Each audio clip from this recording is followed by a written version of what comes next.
دختر ممکنه. السلام علیکم. و علیکم السلام. بید خاله جان. مرحمت. گذارید خاله جان. پیش پاهای دختر مرحمت. خود تین بردوید خوب به درد که ایدو. خیریت همه شمای دخترها هیید.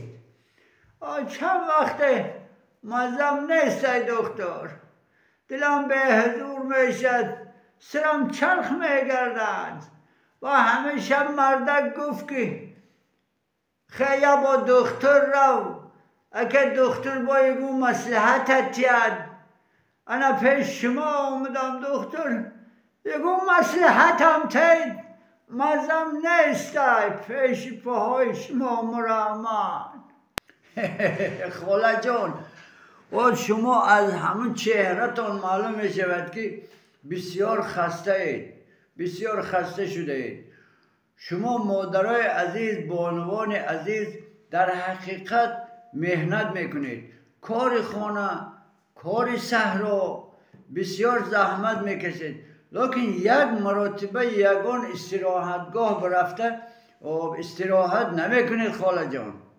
ما استراحتگاه های خوب داریم. در شهر اسفره زمرد، استراحتگاه بهارستان، استراحتگاه غولکانداز، استراحتگاه سینا در ناحیه مسجد، نمک اشت، شاهنبری، خواجه آب گرم، هوتک و دیگر استراحتگاه های خوب داریم که مردم اونجا رفته استراحت میکنن. من به شما مصلحت خوب میدهم که من همه استراحتگاه های نامبر کرده بر رفته یک تبابت، 10 روز 15 روز استراحت کرده، خب عصب آرام کرده برمیگردید خاله جان. فقط شما با استراحت کردنتان در کار. مصلحت من انا همین خاله جان. من این استراحتگاه ها رو نامنویس کرده به شما میدیم، رفته با خواننده هاتون مصلحت کنید، رفته استراحت کنید خاله جان. خدا الهی شمای دخترها رو در پناهش نگاه دارد.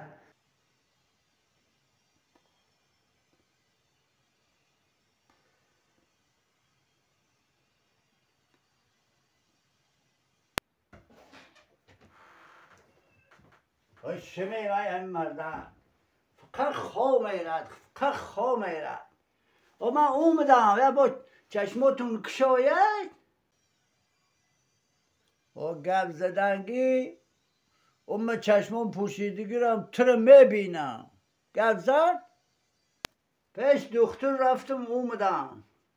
دختر مصلحتم داد که انا خاله سلامتتون نغزای، فقط استراحت کردن تو در کار، شما مهنت بسیار میکنید، همه استراحتگاه های خوب داریم.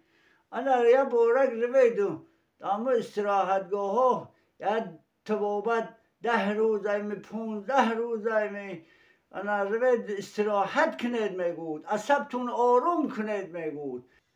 چه؟ استراحت؟ اما استراحتگاه سینا دارد میگود خطا تو در ناحیه مسجد. انا موجی روید یا 15 روز دم گرید میگود مصلحت هم داد. و شما خزد یا با خواب و جا تو خزد و شما چی مصلحت هم میتید؟ این مصلحت همین و دکتر نمیشد نزد دیگه دکتر را